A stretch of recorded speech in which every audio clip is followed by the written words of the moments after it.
So the video that we're going to be reacting to today is by Nam's Compendium.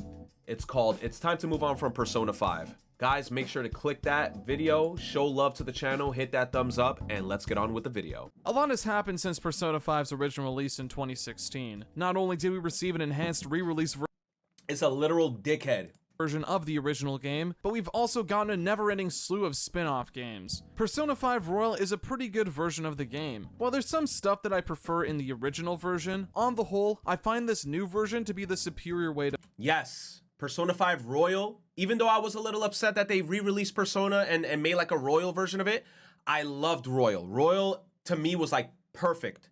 They made the game longer, which made me even happier because I was like, what?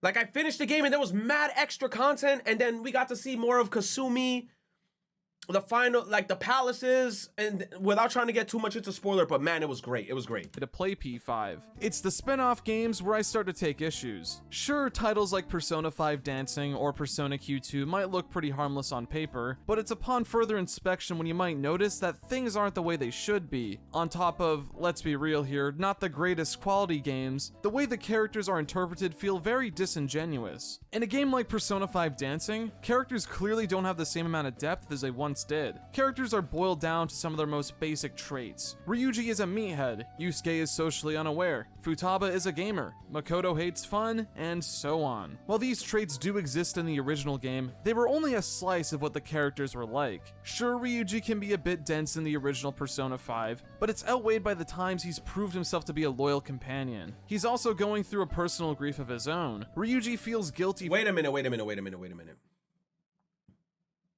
Is he upset that the dancing game didn't go as depth? Like, didn't go as in-depth for the characters? I mean, like, here's my thing. If you played Persona 5, you bought Persona 5 Dancing already knowing the characters. So the dancing games doesn't need to go that in depth with the characters if you've already played Persona 5. Like, what's the fucking point? Ain't no way like a random is just gonna buy Persona 5 Dancing and they never play Persona 5. There's no way. There's absolutely no way. Like, damn, Persona 3 Dancing and Moonlight, let me cop it. Have you played Persona 3? No. Why the fuck are you gonna cop Persona 3 Dancing then if you never play Persona 3? It makes no sense. So I don't even understand what the hell is he complaining about. He's like, man, the dancing games have no deep-rooted shit. But I mean, like, it's supposed to be a dancing game though. For his track and field team getting disbanded. Not only does he want to earn the forgiveness of his teammates, but he wants to learn to forgive himself. Ryuji standing up to Kamoshida wasn't a mistake. Going through an abuse like that of his own helps him empathize with those around him, and serves as his primary motivation to use his new power as a Phantom Thief responsibly. Now, does any of that show up in these games? Well, not really. Sure, some of the stuff from the main game is referenced in something like Persona Q. You said, imagine getting Persona Tactica without playing 5R. I'm revoking that shit from you, bro. I'm gonna revoke that from you. If I see a streamer even playing that shit and they never played the OG or Royal, I'm gonna be like, yo, turn off your stream right now. Turn it off or give me your physical copy or send me a digital code of that shit because you don't deserve it. You don't deserve it. You need to play the original before you play the spin-offs. I feel like this is common knowledge though.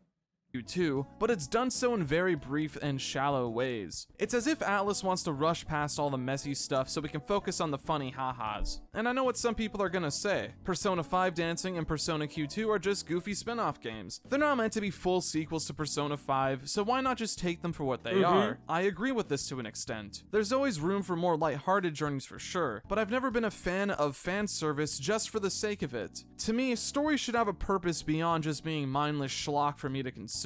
I'd rather them use this as an opportunity to expand the Phantom Thieves as characters. Maybe use it as an excuse to explore sides of the characters we haven't seen before, or further flesh out— Somebody on YouTube said a lot of Switch people play Strikers before Persona 5. That's crazy. That's crazy to me though. That's crazy. That people play Persona 5 Strikers before playing Persona 5. Like, that's insanity to me. That's insanity. I would never. the group's dynamic. The only spin-off that I can think of to do this is Persona 5 Strikers. That game is my favorite spin-off in the entire—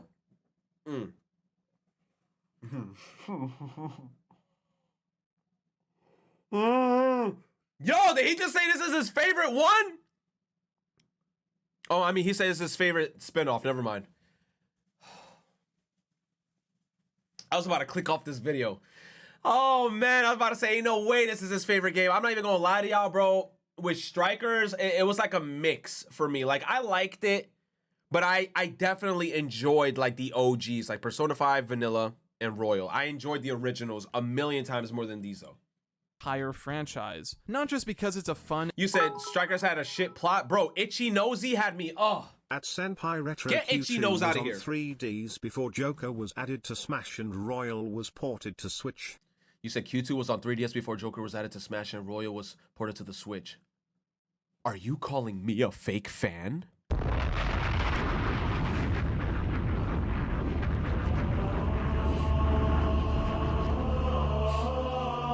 Okay. And unique game for this series, but because it goes the extra mile when it comes to the characters. A lot of care and attention went into how the different Phantom Thieves were represented. Yo, Shadow Alice had me feeling things. I ain't gonna lie. Look at that booty, though. Some of the lesser characters from the original game were also given a chance to shine. Haru is the biggest example of this. She was the Phantom Thief that was Icky notoriously Nose? neglected You in the mean original. Maruki Kappa. You mean the original Maruki Kappa? Oh my god, bro. It don't matter, Persona 4 better. I'm not gonna lie.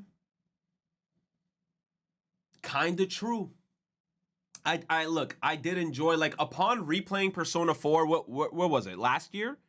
I think last year I replayed Persona 4. Oh my god, I enjoyed that shit like crazy. I enjoyed Persona 4 a lot. I love the whole cast, everyone. Even the town. I like the town more. Like, I know in Persona 5, you're in Shibuya, and you're in Japan, you're like at the heart. But I loved Inaba. Like, way more, because it was like the countryside. It was quieter. I don't know. I love Inaba more than like Shibuya and all that shit. Persona 5. So to make up for that, she has a section of the story dedicated to her. Nigga, The same you is true haven't for a played lot of the Persona 1 or characters. 2. Persona 5 You always Strikers been is a a fake solid fan. follow-up to the original game. You right. And calling it a spin-off is doing it a bit of a disservice. You are right. But in a way, that's what makes Persona 5 Strikers a little frustrating to me. It proves that Atlus are willing to let these characters evolve beyond what the original game entailed, but they just choose not to. With the way things are now, Strikers exists as the exception rather than the standard, and I don't see that changing anytime soon. The reason why I find this to be an issue is because whether you realize it or not, these spin-offs and cross-promotions leave a sizable impact on the brand's legacy. And if you think I'm crazy, just take a look back at Persona 4. Before Persona 5 came out, P4 was the franchise's punching bag, and most of that had to do with just how suffocating it all was. It felt as though no matter where you looked, you were flooded with more Persona 4 content. 2 fighting games, 2 animes, a manga run, and a rhythm game. Persona 4 had it all, and while people can look back at the game fondly in retrospect, during this spin-off era, people were absolutely sick and tired of it. The Persona 4 spin-offs suffer from a lot of the same issues that the Persona 5 ones do, but despite having a few gems in there, the overwhelming majority of these tie-ins Persona 4 dancing, though, was the best dancing game, though. Out of all the dancers, Persona 4 had the best dancers. They had the best dancers. I don't give a fuck what they say. Persona 5 dancing was the worst. Persona 4 was the greatest. Persona 3 was next. And then Persona 5 was just ass. Persona 5 dancing was so bad. The remixes, I didn't like them. Ryuji hitting the freaking whip and the Nene took me out. Futaba doing whatever the fuck this is. Yo, none of the motherfuckers doing this. Who did that? Who did that noise? Anonymous? I swear, bro, I'm gonna find you. I'm gonna find you, Anonymous. But yeah, whatever the hell they were doing in that dancing game, I don't know what's going on. were pretty mediocre. This, combined with the oversaturation of Persona 4 content, made the game's perception start to shift in the general public. Persona 4 became claustrophobic, and while everyone else was interested in moving on, Atlus felt the need to continue to release new products, even if it came at the expense of the game's legacy. It wasn't until people were allowed to forget about Persona 4 for a bit when we start to look back on the game much more fondly. That is, until Twitter found it. The point that I'm trying to make with all this is that the same thing that happened to Persona 4 is currently happening to Persona 5. We've been sort of I'm not gonna lie though. Persona 4 doesn't look like it's getting the same bullshit Persona 5 is getting. I feel like if anything, Persona 5 is getting it times 2. Because Persona 5, they're like I want to look at a list side by side. How many spin-offs was on 4 and how many spin-offs was on 5? Because I feel like 5's is like triple the size compared to 4, if anything. Because, yeah, they said there was, what, 2 animes, a dancing game, and a fighting game. Is that it? In before Atlas makes a Persona 5 MOBA just to fuck with us. Persona 5 MOBA? You say you gotta include the collabs. What collaborations has Persona 4 done? Probably a lot of, like, stuff that was, like, exclusive to Japan. Dragalia, Persona 4 wasn't in Dragalia. We're talking about Persona 4, not 5. Because I know 5, bro, these fuckers in 5, they are having collaborations with like everyone. Everything that's even like open for suggestion for a collaboration, Persona's already like 5 done it. Persona 5 X, yikes. Persona 5 X in China. Persona 4 didn't have much. That's what I'm saying. You gotta consider Persona 5 had so many gacha collabs and DLC costumes for other games. Exactly. They're not even considering that. That's why I'm more annoyed by Persona 5. Just running through the motions with this game. Bro, they even have Persona 5 slot machines in casinos, don't they? I don't think they've ever made a Persona 4 slot machine. They got Persona 5 slot machines. Got the main RPG, then the spin-offs, the animes, and the cross promotions. Persona 4 has slot machines too? Persona 4, but people aren't nearly as I need to see the Persona 4 one. I've never seen the 4. receptive towards it. This is because even if the Persona 4 spin-offs were a bit silly in concept, they at the very least put in the effort to expand the universe and further the characters. Persona 4 Dancing All Night is a game about critiquing the idol industry. We see just how toxic it is towards these young, impressionable women, and how they start to associate their own self-worth to how successful they are as entertainers. It also shows us how the art of dance can be used to express our inner selves, further leaning into Persona 4's core theme of identity and change. Sure, it's a bit silly and the execution wasn't perfect, but this game has a whole lot of heart behind it. Persona 5 Dancing, on the other hand, feels sort of shoehorned. There's a lot of 1,000,000%.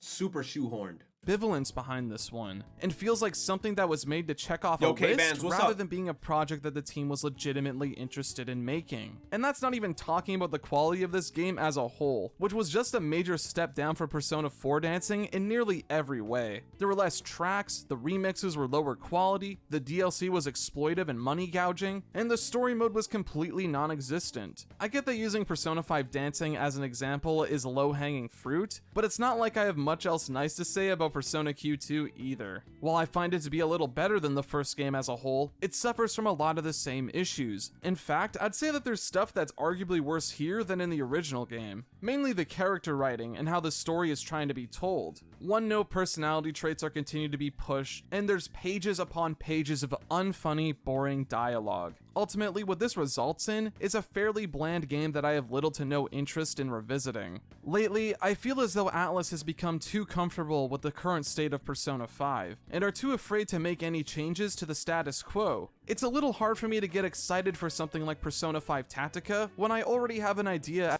Bro, Tactica look dope though. I don't know what it is. Fuck, I'm my own problem. I am the issue.